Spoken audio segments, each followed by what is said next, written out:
আসসালামু আলাইকুম। প্রিয় দর্শক, অন্য মঞ্চের আলাপচারিতায় আপনাদের সকলকে আমন্ত্রণ জানাচ্ছি। অনেকেই আমাকে বারবার মনে করে দিচ্ছেন, আপনি বলেছিলেন 16 তারিখ, 16ই মার্চ আজকে।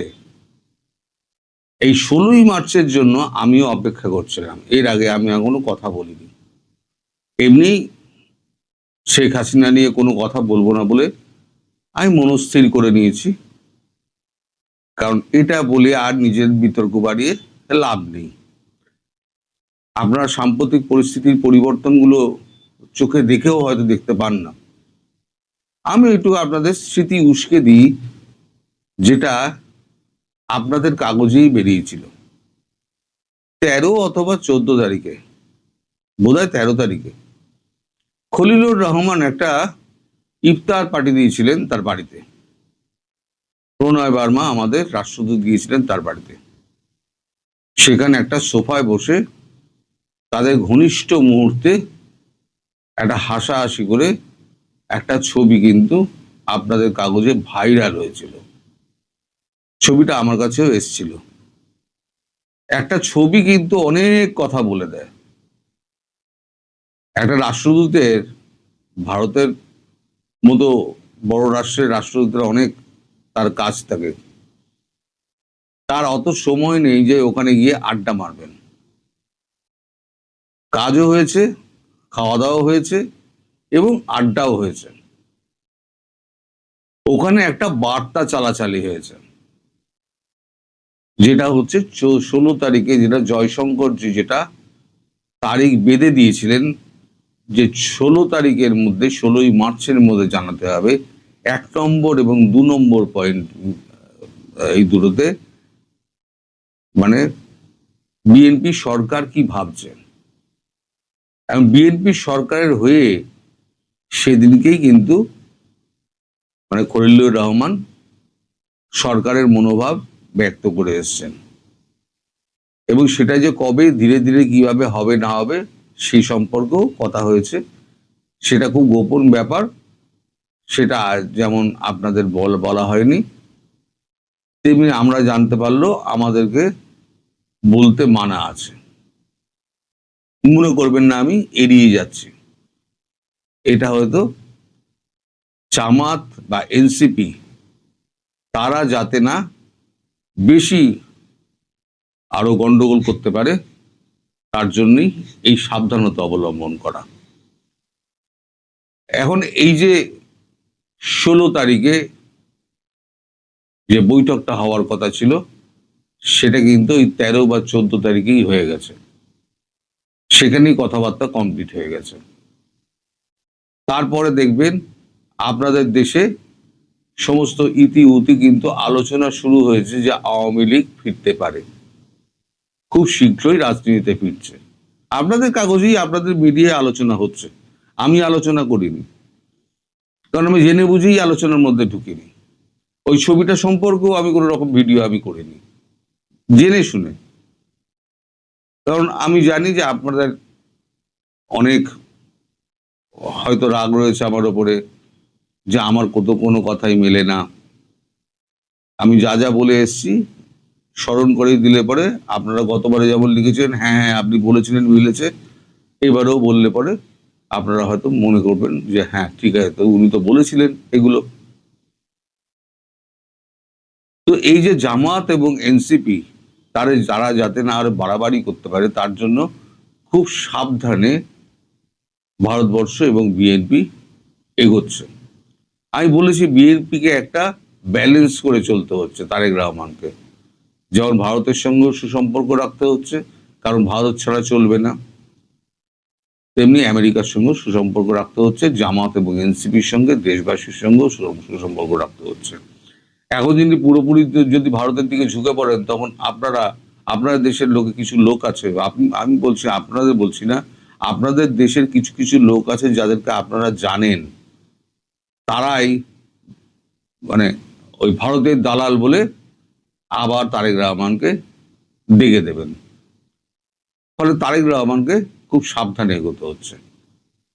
আর খলিলুর রহমানের সঙ্গে কিন্তু ডেইলি যোগাযোগ আছে আমাদের এনএসএ অজিত দোভালের সঙ্গে। প্রতিটা মুহূর্তের ডেভেলপমেন্ট ওনাকে কিন্তু জানানো হয়।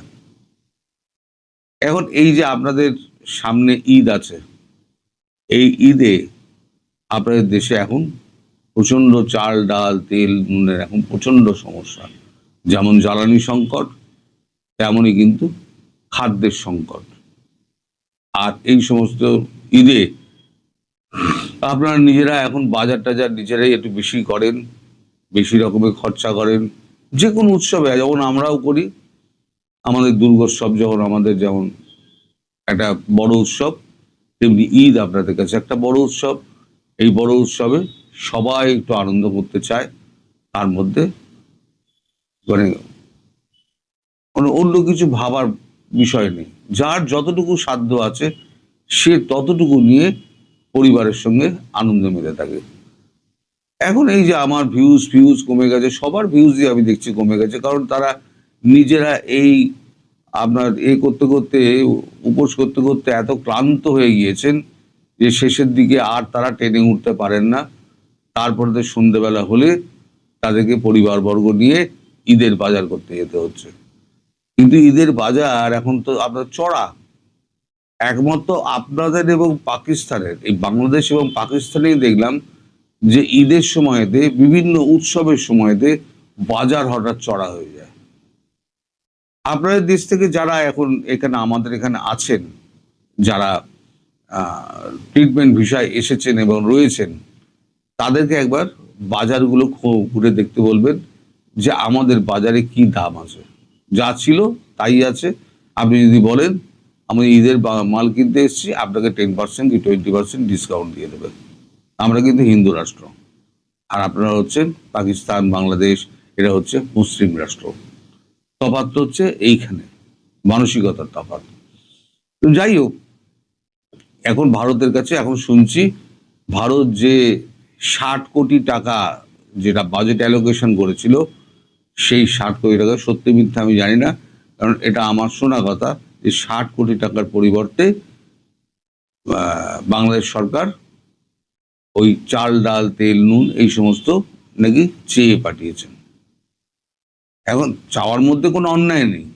60 কোটি টাকা যখন বাজেট অ্যালোকেশন করা আছে, সেই বাজেট অ্যালোকেশনের টাকা থেকে দিতে পারেন, কিন্তু সেটা হচ্ছে ভারতের মানে নিজস্ব মতামতের উপর নির্ভর করে। কারণ ওই যে বাজেট অ্যালোকেশনের টাকাটা, ওই টাকাটা কিন্তু বিভিন্ন উন্নয়ন খাতে খরচ করার জন্য, ওই টাকাটা খাদ্যের জন্য নয়। অ্যান্ড খাদ্যের জন্য করতে গেলে ভারতবর্ষকে করতে হবে কি, অনুদান হিসেবে দিতে হবে, যেটা নিয়ে আমাদের এখানে আলোচনা চলছে। যেহেতু ঈদ একটা বড় উৎসব, তাই ঈদে একটা বড় ধরনের একটা অনুদান হয়তো আপনাদের ওখানে যেতে পারে। এখনো সেটা ঠিক হয়নি, আমি বলতে পারবো না যে কবে নাগাদ কি হবে না হবে, তবে এরকম শোনা যাচ্ছে যে একটা বড় ধরনের একটা অনুদান, মানে খাদ্যপণ্যের ব্যাপারে একটা ভারতবর্ষ থেকে যেতে পারে। ফলে এই যে যারা আজকে ভারত বিদ্বেষী, যারা যারা কট্টর আওয়ামী লীগ বিরোধী, তারা মানে শেখ হাসিনা এবং তার দলকে একদম মাঠেই নামতে দেবে না, এরকম একটা যে স্থির করে রেখে দিয়েছিল, সেটা যাতে বেশি গোলমাল না পাকায়, তার জন্যই এই গোপনীয়তা। আর একটা জিনিস কিন্তু আমি তখন বলেছিলাম সেই সময়তে, আপনাদের নিশ্চয়ই স্মরণে আছে, যে এই যে লোকাল যে নির্বাচনগুলো আছে, সেই নির্বাচনগুলোতে আওয়ামী লীগ বেনামে হয়তো অংশগ্রহণ করতে পারে।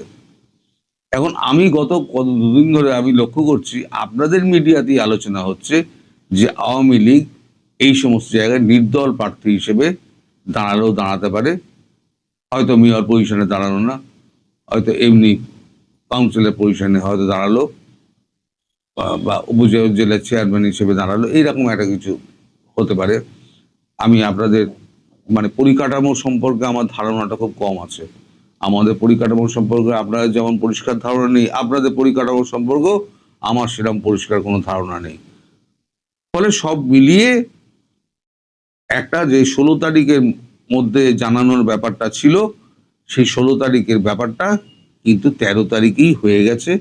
তাই ওই ছবিটা বেরিয়েছিল। একটা ছবি অনেক কথা বলে যে পাশাপাশি দুজনে বসে হাসি মশকরা করছেন। এখন চায়ের কাপ হাতে হাসি মশকরা ব্যক্তিগত লেভেলে কতটা আলাপচারিতাই হতে পারে? দুজনের গলায় গলায় বন্ধু তো নয়, দুজন কূটনীতিক, তারা আলোচনা করছেন, একে অপরের স্বার্থ দেখে মিলিত হয়েছে, স্বার্থটা এক জায়গায় মিলেছে বলেই কিন্তু ওই ছবিটা হয়েছে। স্বতঃস্ফূর্ত একটা ছবি হয়েছে যেখানে দুজনে অত্যন্ত মানে খোলামেলা ভাবে মানে একে অপরের সঙ্গে কথা বলছেন।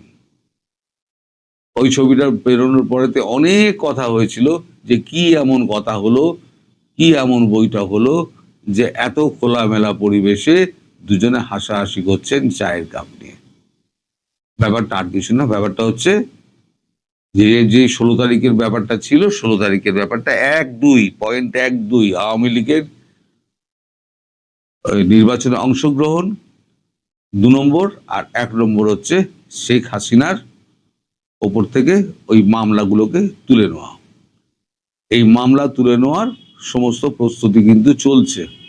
আপনার ভেতরে যারা আছে, সরকারের ভেতরে যারা আছে, তাদের কাছে খবর নিন, খবর নিয়ে আমাকে জানাবেন যে আমি সত্যি কথা বলছি না মিথ্যে কথা বলছি।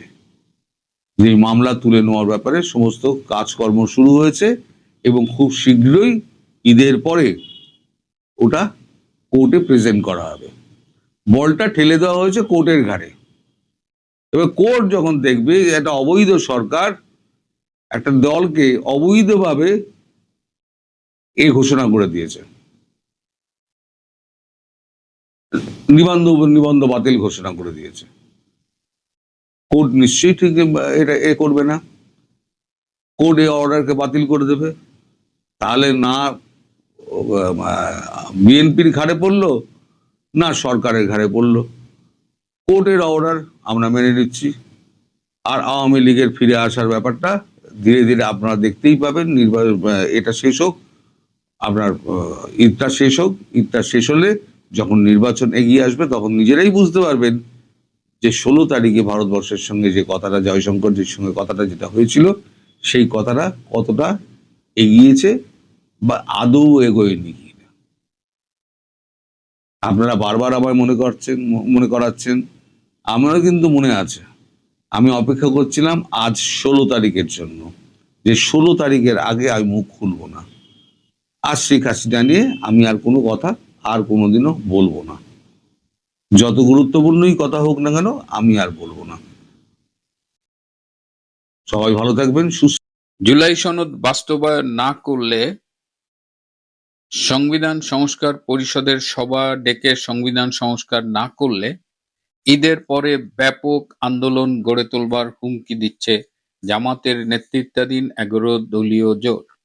এখন প্রশ্ন উঠেছে, বিএনপি কি এই আন্দোলন সামাল দিতে পারবে? এই যে আন্দোলনের ডাক দেওয়ার এর পেছনের নেপথ্য কোনো কারণ আছে কি? এছাড়া আইসিটি নিয়ে কিন্তু বিতর্ক ক্রমশই বাড়ছে। আজকে এই বিষয়গুলো নিয়ে কথা বলবো, শেষ পর্যন্ত সাথে থাকবেন। কথা ছিল সংবিধান সংস্কার পরিষদের সদস্য হিসেবে সব নির্বাচিত এমপি শপথ নেবেন, তারা সংবিধান সংস্কার করবেন, তারা জুলাই সনদ বাস্তবায়ন করবেন। কিন্তু নির্বাচনের পরে দেখা গেল বিএনপি পুরা ইউটার্ন নিয়েছে। তারা বলছে সংবিধান সংস্কার পরিষদের কোনো প্রভিশন বর্তমান সংবিধানে নেই, সুতরাং সংবিধান সংস্কার পরিষদের সদস্য হিসেবে শপথ নেওয়ার কোনো প্রশ্নই ওঠে না। জামাত এই বিষয়টি নিয়ে খুবই সিরিয়াস, এবং এটা নিয়ে আসলে কি হচ্ছে, জামাত যে ব্যাপক আন্দোলনের হুমকি দিচ্ছে আসলেই কি তাই, নাকি এই হুমকির আড়ালে জামাত বিএনপির সাথে কোনো নেগোসিয়েশন করছে? জামাত বিএনপির কাছে 12টা মন্ত্রণালয় চেয়েছে। জামাত বলছে যে জাতীয় পার্টি যদি আওয়ামী লীগের আমলে বিরোধী দল হিসেবে থেকেও 4-5টা মন্ত্রণালয় পেতে পারে, তাহলে জামাত কেন তার বর্তমান স্ট্রেংথ, ভোটের হার সব মিলিয়ে 12টা মন্ত্রণালয় পাবে না? তারাও এখন শেখ হাসিনার মডেল অনুসরণ করতে চায়। তারা জাতীয় পার্টির মতো গৃহপালিত বিরোধী দল হতে চায় এবং ইউনূসের আমলে মূলত প্রশাসনে, সচিবালয়ে যেভাবে জামাতে ইসলাম প্রভাব খাটিয়েছে, তাদের ক্ষমতার একটা মজা পেয়ে গেছে তারা। এই ক্ষমতার লোভে, এই ক্ষমতার থেকে তারা আর দূরে থাকতে চায় না। সুতরাং তারা এখন হুমকি দিচ্ছে, হয় মন্ত্রণালয় দাও, নইলে ব্যাপক গণ আন্দোলন। ঈদের পরে জামাতে ইসলাম বা তাদের যে 11 দলীয় জোট, তারা কি আদৌ আন্দোলন গড়ে তুলবার মতো ক্ষমতা, সক্ষমতা রাখে? এদিকে তারেক রহমান তার ঘনিষ্ঠ মহলে স্পষ্ট জানিয়ে দিয়েছে 12টা মন্ত্রণালয় জামাতকে দেবার প্রশ্নই ওঠে না। তিনি বলেছেন যে আমার এমপিদেরই আমি ঠিক মতো প্রোভাইড করতে পারছি না, আমি জামাতকে কেন 12টা মন্ত্রণালয় দেব? অর্থাৎ ওই জাতীয় পার্টি যেমন মন্ত্রণালয় পেয়েছিল, আপাতত যেটা মনে হচ্ছে জামাতে ইসলামকে সে ধরনের মন্ত্রণালয় দেয়া হবে না। জামাত পারলে ঈদের পরে আন্দোলন করুক বা না করুক। এদিকে একটি বিএনপির সূত্র জানিয়েছে যে আগামী মে মাসের মধ্যে প্রশাসনের সব জায়গা থেকে জামাতের যেসব অনুসারী রয়েছে, সমর্থিত লোকজন রয়েছে, তাদের সরিয়ে দেওয়া হবে। এই প্রশাসন জামাত মুক্তকরণের দায়িত্ব দেওয়া হয়েছে একজন উপদেষ্টাকে, যিনি ঢাকা বিশ্ববিদ্যালয়ের একজন প্রফেসর। তো এখন দেখা যাক, একদিকে জামাত সরকারের ভাগ চাইছে, মন্ত্রণালয়ের ভাগ চাইছে, ক্ষমতার হালুয়া রুটির ভাগ চাইছে, আর একদিকে বিএনপির একটা অংশ প্রশাসন থেকে জামাতকে তাড়িয়ে দিতে চাইছে। তো এখন দেখা যাক এটার কি পরিণতি হয়। এদিকে সংসদে ইউনূসের আমলে করা 135টা অধ্যাদেশ উত্থাপিত হয়েছে এবং সেগুলো যাচাই বাছাই কমিটিতে পাঠানো হয়েছে। 2রা এপ্রিল এগুলো আবার সংসদে ফেরত আসবে। তাদের মতামত থাকবে যে কোন কোন অধ্যাদেশটাকে বাতিল করা হবে, কোন কোনটা নিয়ে আলোচনা হবে। যেসব অধ্যাদেশ নিয়ে আলোচনা হবে না বা বিল আকারে আসবে না, তারা 30 দিনের মধ্যে, অর্থাৎ 12ই এপ্রিলের পরে এটা অটোমেটিক বাতিল হয়ে যাবে। আর যেসব অধ্যাদেশ নিয়ে আলোচনা হবে, কিছু কিছু অধ্যাদেশ তারা গ্রহণ করবে বিএনপি। আর এই যে সংবিধান সংস্কার পরিষদ, জুলাই সনদ, এখানের অনেকগুলো পয়েন্টেই কিন্তু বিএনপির নোট অফ ডিসেন্ট ছিল। যেমন এই সংস্কার পরিষদ মানলে একই ব্যক্তি দলের প্রধান এবং সরকার প্রধান হতে পারবে না। তার মানে প্রধানমন্ত্রী তারেক রহমানকে বিএনপির চেয়ারম্যান হিসেবে পদত্যাগ করতে হবে। হয় তিনি বিএনপির চেয়ারপারসন থাকবেন অথবা প্রধানমন্ত্রী থাকবেন। এটা বিএনপি মানবে না। প্রধানমন্ত্রী এবং রাষ্ট্রপতির মধ্যে ক্ষমতার ভারসাম্য, এটাও বিএনপির মানবার কোনো কারণ আপাতত আমি দেখছি না। এছাড়া পরপর 2 টার্মের বেশি কেউ প্রধানমন্ত্রী থাকতে পারবে না। এটা তো বাবা আমেরিকা না, এটা তো দক্ষিণ এশিয়ার একটা দেশ, বাংলাদেশ, এবং এটাও বিএনপি মানবে না। এরকম এগুলো খুব মোটা দাগের কথা বলে। এরকম সংবিধান সংস্কার, উচ্চকক্ষ, এরকম অনেক কিছু আছে যেগুলো অনেকগুলো মানা হবে না, কিছু আলোচনা হবে। তো এই অবস্থায় আমরা দেখবো। এরপরে যেটা বলছিলাম যে আইসিটি নিয়ে কথা বলতে চাচ্ছিলাম। আইসিটি আপনারা জানেন যে এটি মূলত আওয়ামী লীগ সরকারের আমলে করা হয়েছিল। বেসিক্যালি 71 সালে মুক্তিযুদ্ধ চলাকালীন যেসব যুদ্ধ অপরাধ, মানবতা বিরোধী অপরাধ সংগঠিত হয়েছিল তার বিচার করবার জন্য। কিন্তু ডক্টর ইউনূসের উপদেষ্টা পরিষদ সম্পূর্ণ অবৈধভাবে এটাকে অধ্যাদেশের মাধ্যমে আরো অনেক মামলা এখানে আইসিটিতে বিচারের জন্য ঢুকিয়ে দিয়েছে, যেগুলো সম্পূর্ণ বেআইনি। এবং এটা আদালতে চ্যালেঞ্জ হইলে ডেফিনেটলি এটা, মানে আদালত যদি স্বাভাবিকভাবে বিচার করে তাহলে এগুলো অবৈধ বলে পরিগণিত হবে। এখন আইসিটির ফেট নিয়ে কিন্তু কথাবার্তা চলছে এবং অনেকেই মনে করছে যে এই অধ্যাদেশটি হয়তো সংসদে উত্থাপিত হবে না, যদি উত্থাপিত হয়ও আলোচনা পরে এটি বাতিল হয়ে যেতে পারে। এবং তার লক্ষণ আমরা দেখছি যে আইসিটিতে যে চলমান মামলাগুলো রয়েছে সেগুলো কিন্তু অলরেডি গো স্লো স্টেজে চলে গেছে। তারা ধীরে চলো নীতি অবলম্বন করেছে। বিশেষ করে সেনাবাহিনীর যে মামলাগুলো তাদের হাজিরা রয়েছে এই মাসের 27শে মার্চ, 29শে মার্চ এবং 7ই এপ্রিল। এই 3 দিনে সেনা কর্মকর্তাদের হাজিরার কথা রয়েছে আইসিটিতে, কিন্তু এখন যতদূর মনে করা হচ্ছে হয়তো এই 3টি হাজিরার তারিখ এই দিন তাদের হয়তো আসতে হবে না।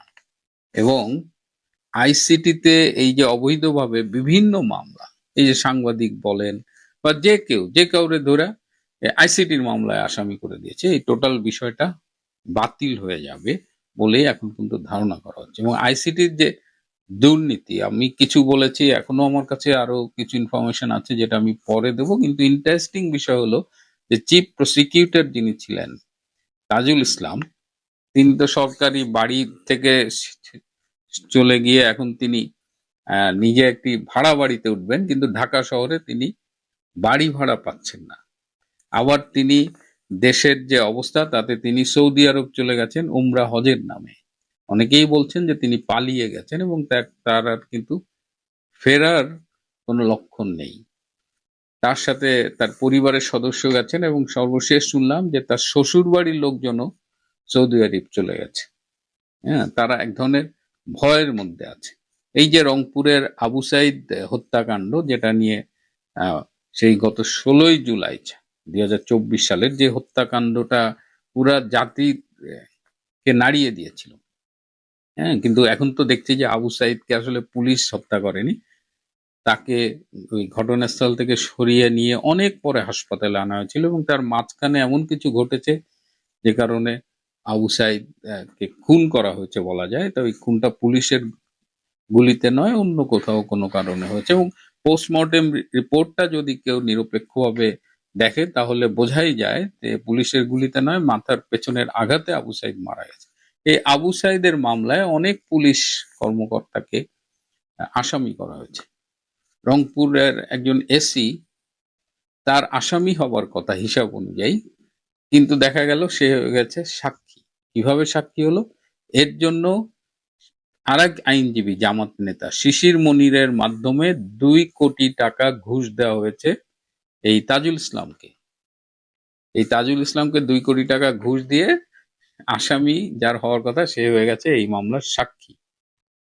এবং যিনি সাক্ষী হয়েছেন এই পুলিশ কর্মকর্তার বাবার পেনশনের টাকার কেনা বাড়ি বিক্রি করে এই 2 কোটি টাকা শিশির মনিরের হাতে তুলে দেওয়া হয়েছে, যেটা পরে তাজুলকে দেওয়া হয়েছে। এখন তো বোঝা যাচ্ছে যে আইসিটির যে ঘুষের কথা শোনা যাচ্ছে তাতে তাজুলের সাথে এই শিশির মনিরের সম্পৃক্ততাও এখন শোনা যাচ্ছে।